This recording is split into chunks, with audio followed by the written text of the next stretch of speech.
Hello and welcome to Footnote. This is the free podcast on episode 2.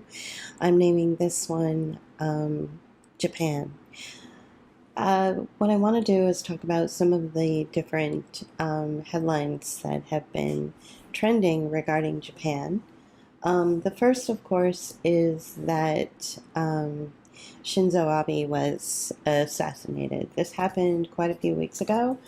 But it seems to have set the precedent or set the further conversation around Japan and some of the things that have been taking place. So he was assassinated on July 8th, 2022. And since then, there has been a stream of interesting updates and changes and financial experiments gone awry in Japan. So, the first thing that I want to do is talk about the reorganization of Japan's cabinet. I'm looking at the Japan Times headline right now, and it says at least 20 deputies of a Japan cabinet ministers were found to have ties to the Unification Church.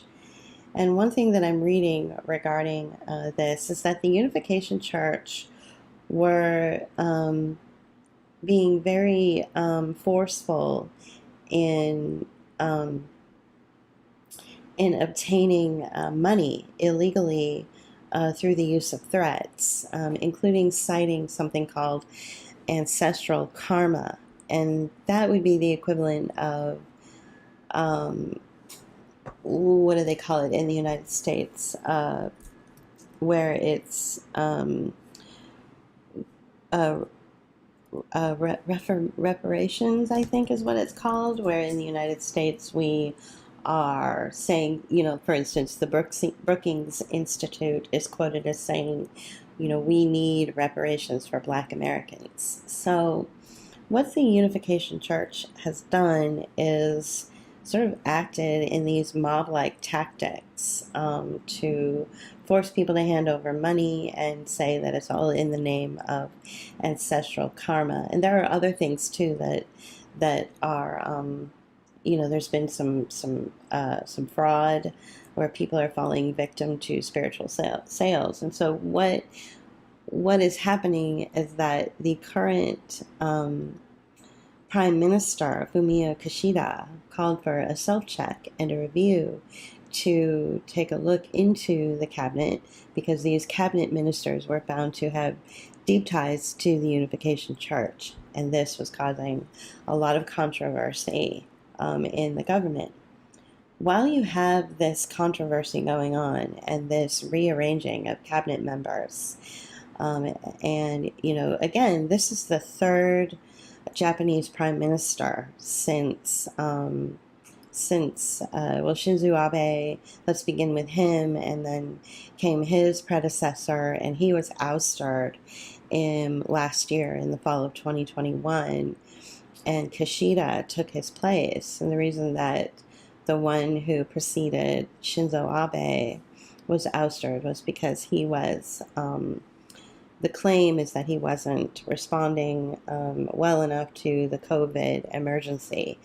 So they replaced him with Prime Minister Fumio Kishida, who then is embroiled in this controversial cabinet, who have ties to the Unification Church, which is proven to be it sounds like more like a mob than any kind of religious organization or even any kind of like government affiliation. So while you have this going on, you've also got the colossal failure of SoftBank's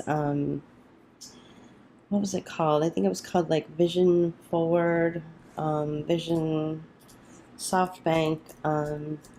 It's sort of like they're a multinational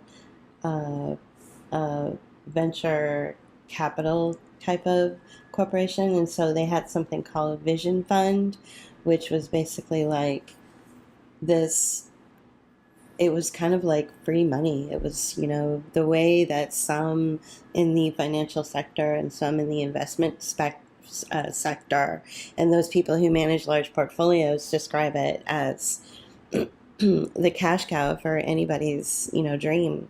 So the SoftBank Vision Fund folded, or they didn't quite fold, but they certainly lost a colossal amount of money. The Wall Street Journal covered this. Reuters has covered it multiple times. CNBC has covered this. So you have this colossal mistake made by the CEO of SoftBank. His name is Masa. He was referred to as Masa in the financial sector, but his name is Masayoshi Son. And, he came out and said, look, I made a mistake.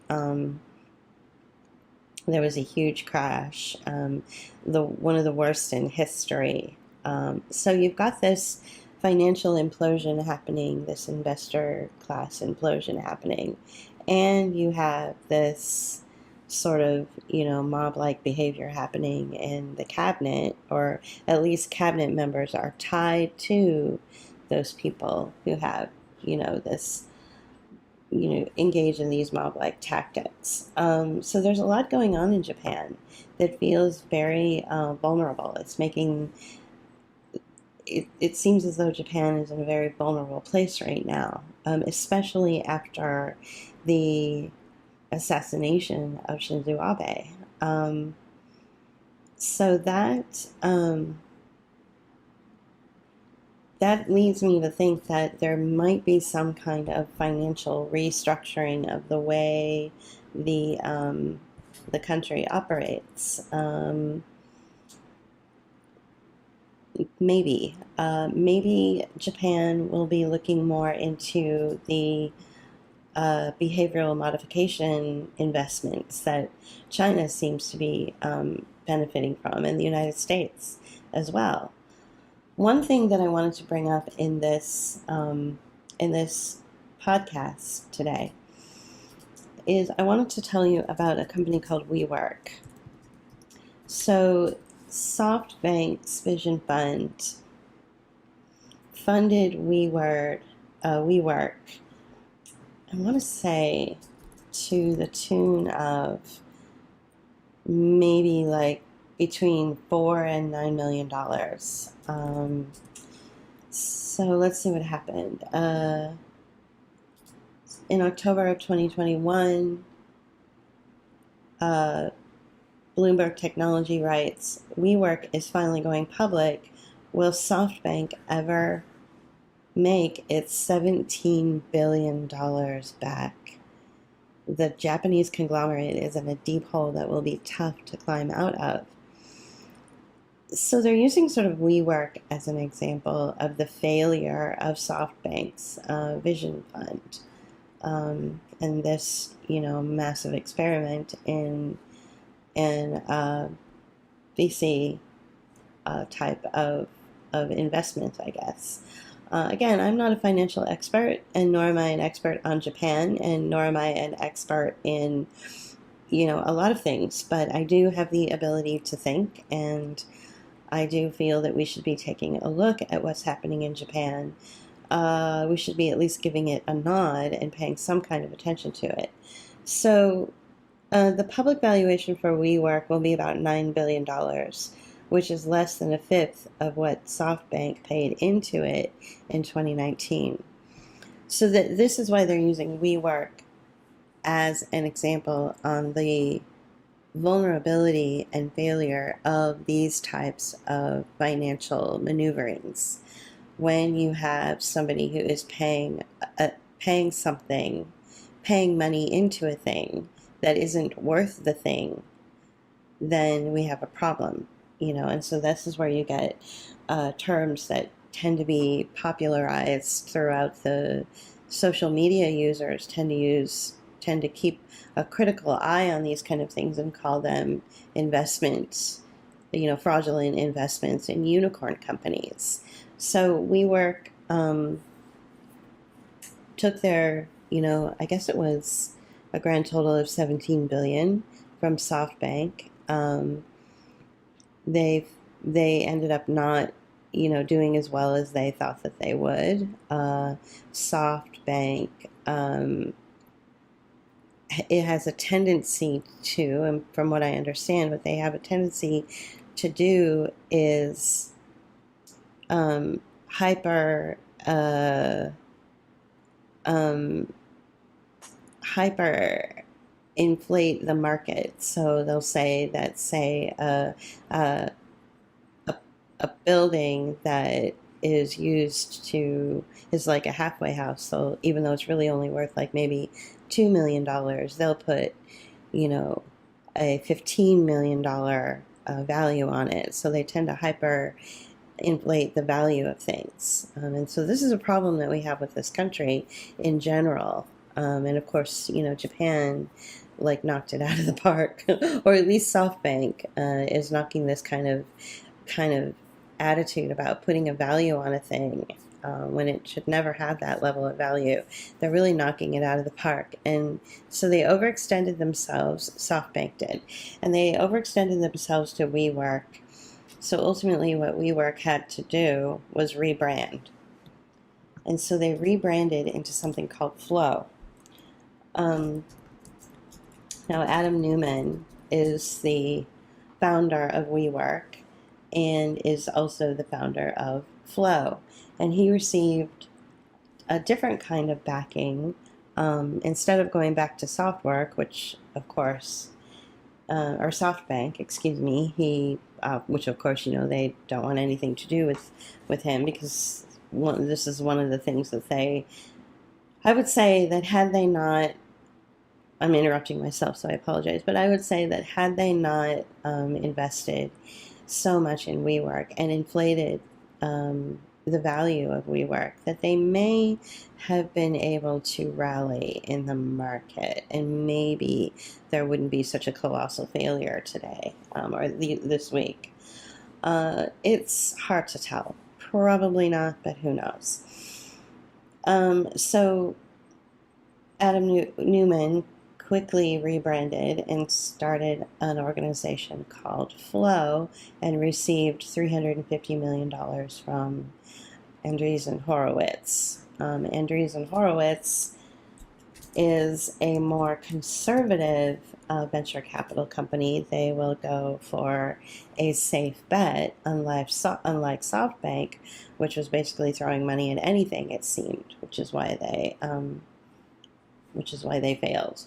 I want to talk about Masa in a minute, but I want to continue with WeWork, now rebranded as Flow, with the funding from Andreessen Horowitz, which is a venture capital company out of Silicon Valley, of course. So,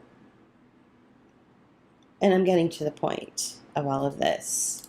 This is where you get your "you will own nothing and be happy" statement. This is where it comes to fruition. This is where it actually comes to life. We actually see, this empty statement that has been a fear-mongering statement throughout the social media users for the last near 3 years. We finally get to see it possibly come to fruition through this concept or organization called Flow.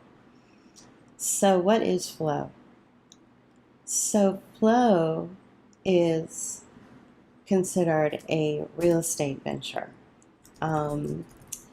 So right there, it should give you pause for thought. It should send off alarm bells. And,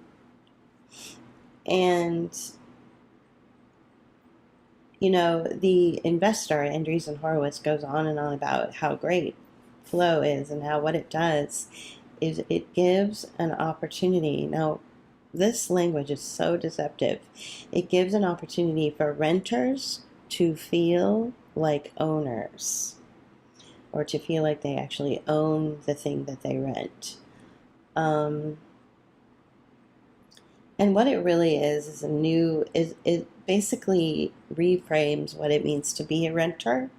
It reframes the renter class. It has a whole new modification of behavior as part of the renter class. This is totally in line with behavioral modification and all of the billions of dollars of investments that have been made. So the housing company is called Flow, and it offers community-centric services in apartment properties. So this is where you get into your sort of like, 5-minute, 10-minute, 15-minute city concept. So the details on Flow right now are scant indeed, but ultimately it's going to be a little self-autonomous, self-serving community, and it sounds good, right? But it's going to be based on behavior. Adam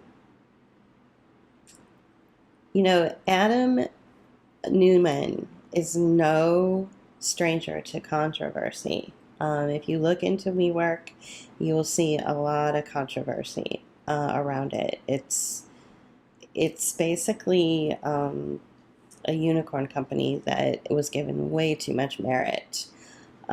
So I imagine that it's going to be the same kind of concept with Flow.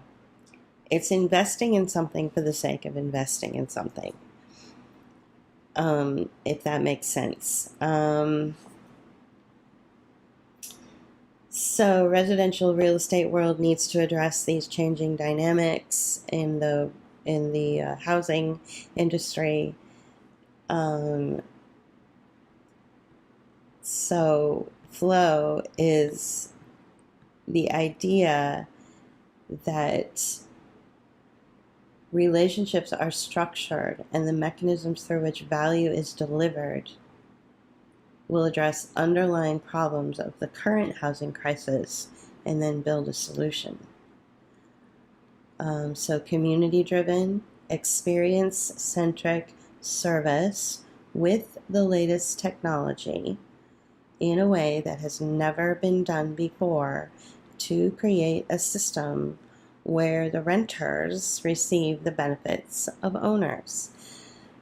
This means rethinking the entire value chain, from the way buildings are purchased and owned, to the way residents interact with their buildings, to the way value is distributed among stakeholders. It sounds like a money-making scam. Let me give you an example of what I imagine it could be. Let's take a building in a Tony neighborhood, in a neighborhood where everybody wants to live, say in New York or San Francisco. And let's say that an investor buys the building and rents it out. And then a job is created for a liaison to come in and tell the renters, would you like ownership of this building? You can get a loan from another investor who will then make money off of your loan. And you will be in partnership with all of your other renters who will do the same thing, and you will be part owners of the building. So it's basically, it sounds like a rebranding of like an HOA, where the corporation that owns the building still has all the power, and they're banking on the renters sort of falling for the scam to buy the building through taking of loans. You add all of this to the mixture of technology and behavioral driven and community driven servicing, and you've got a recipe for disaster is what you have. You have a recipe for social marginalization, lots of rules that would need to be followed, rights taken away from the people who live there. I don't see any good outcome from this, but this is ultimately, the marketing campaign come to life of You Will Own Nothing and Be Happy. Um, Shifting gears a little bit, I'd like to go back to Masa. So Masa, Masayoshi Son, invested only $20 million into a company owned by a man by the name of Jack Ma. And I'm sure you're all familiar with Jack Ma. He owned or owns Alibaba. And he saw a huge return on his investment. It was something like, he invested $20 million and it turned into $34 billion. So that's a great turnaround. Those are the kind of investments that venture capitalists want to see when they put money into a thing. He compared himself to, just very quickly, let me look up the person. I want to make sure I get the name right.